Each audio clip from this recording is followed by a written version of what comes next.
Mr. President, I would like to thank the Russian Federation with the support of Algeria, Pakistan, Somalia, and Sierra Leone for convening this important meeting to discuss the situation of the Palestinian children in the Gaza Strip and to highlight their plight and the urgent need to ensure their protection and care.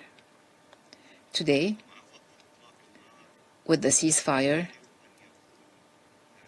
which should become permanent, it may be time for the Security Council to visit the devastated Gaza Strip, to witness firsthand what befell our people and our children owing to what Israel has perpetrated, including war crimes, crimes against humanity throughout 15 months of genocide and 17 years of an unjust blockade. To also witness firsthand the results of the culture of impunity, of double standards and immunity, the lack of accountability enjoyed by Israel as an occupying power, unjustly and without reason. Mr. President, allow me as well to thank the Under-Secretary General for Humanitarian Affairs, Mr. Tom Fletcher, for his comprehensive briefing. We also thank all the UN personnel operating on the ground to provide relief to our people. To Bisan Natil,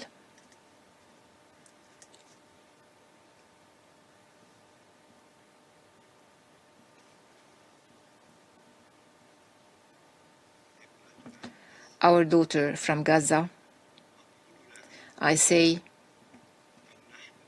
we are proud of you. We are proud of the young men and women of Palestine. We couldn't be prouder when our children in Gaza speak of Gaza before the Security Council and the world, especially after this long absence imposed on you by the occupation. You have conveyed with hope and humanity your suffering and the horrors of what happened to you. I would like to thank you for your testimony on behalf of all the children of Palestine. Our hearts were bleeding throughout this heinous genocide. We could hear your pulse coming from Beit Hanun, Beit Lahia, Jabalia, Gaza, Al-Wusta, Deir al-Balah, Khan Yunis, and Rafah. We know that you and your children have been suffering, have been bearing the unbearable, the injustice, the aggression through no fault of your own.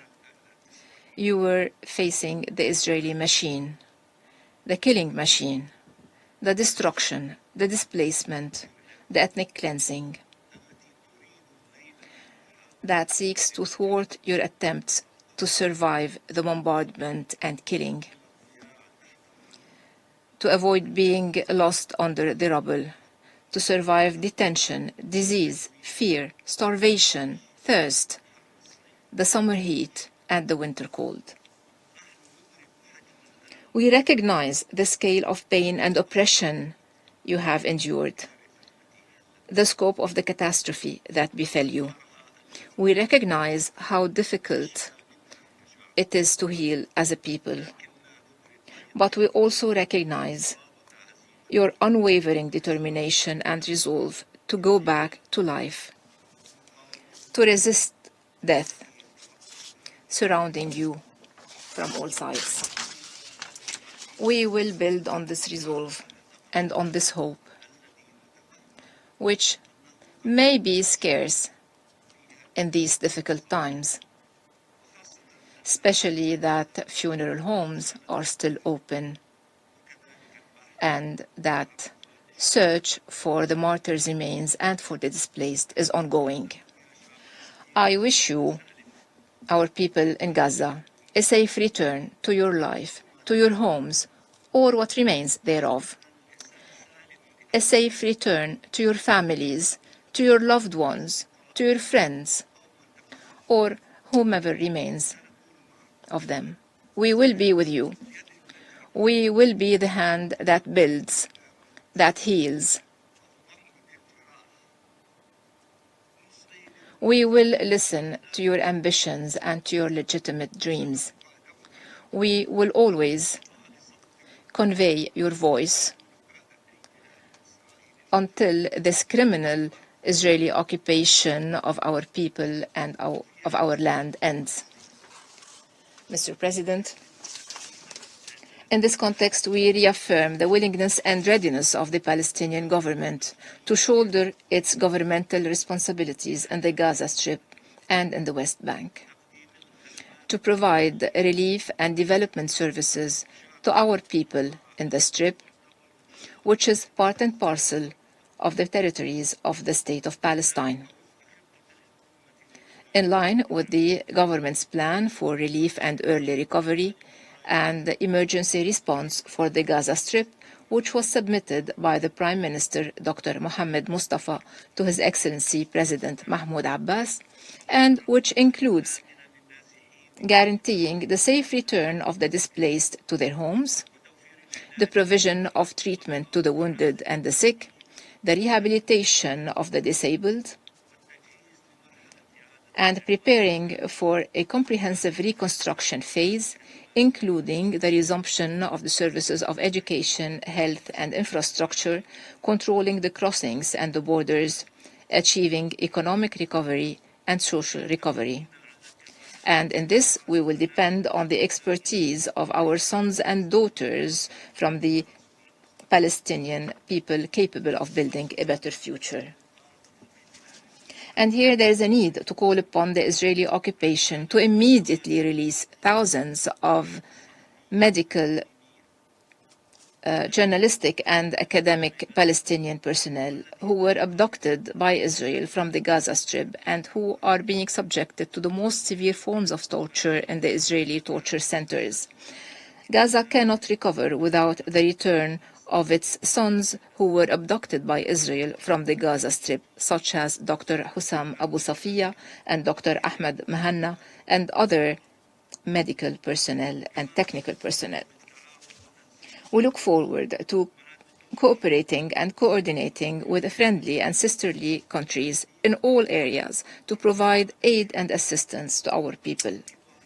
We reaffirm the role of the United Nations, including the pivotal role of UNRWA, which is irreplaceable, especially at this critical stage. Hence the need to compel the Israeli occupation not to obstruct the work of UNRWA in the occupied Palestinian territories, including East Jerusalem.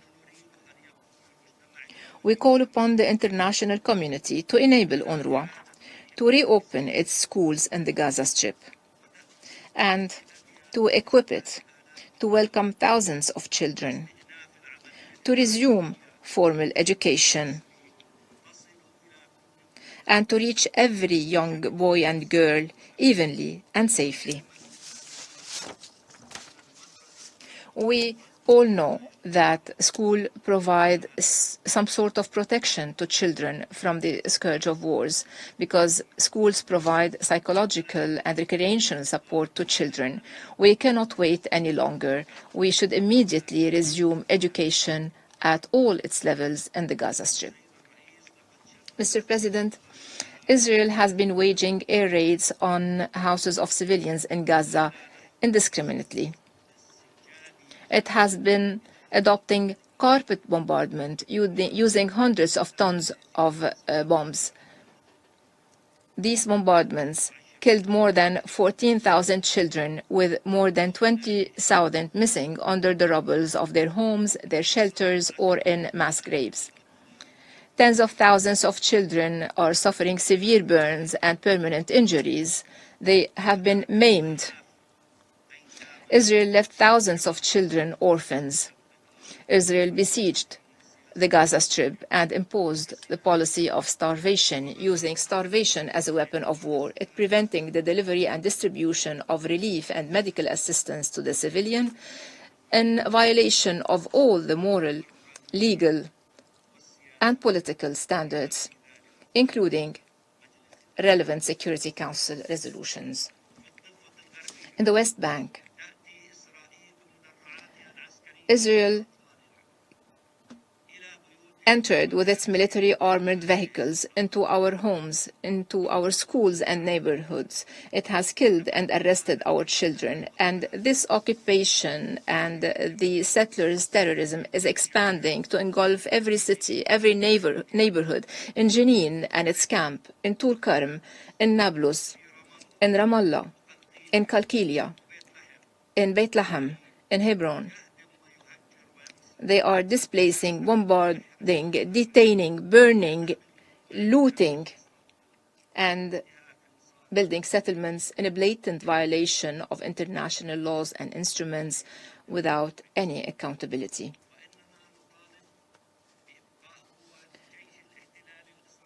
We call for keeping the IDF on the UN list of abusers of the rights of children in armed conflicts, until this occupation ceases committing crimes against our children.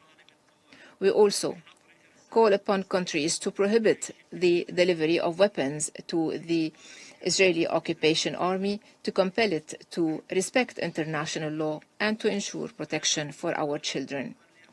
We cannot accept this fate, and we cannot accept that the fate of our children will be either a grave in the Gaza Strip or a detention center in the West Bank or a displacement in East Jerusalem.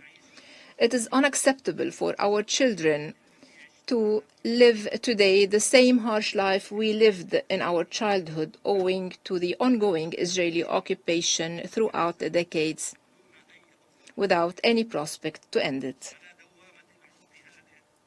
This cycle of violence should end immediately. This occupation, which is robbing us of our children, robbing us of our youth and of life, should end immediately.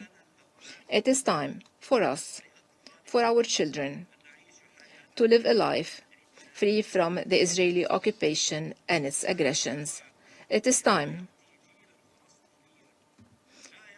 for a Palestinian generation that doesn't live under occupation. It is time to end the war irreversibly and to end the blockade irreversibly.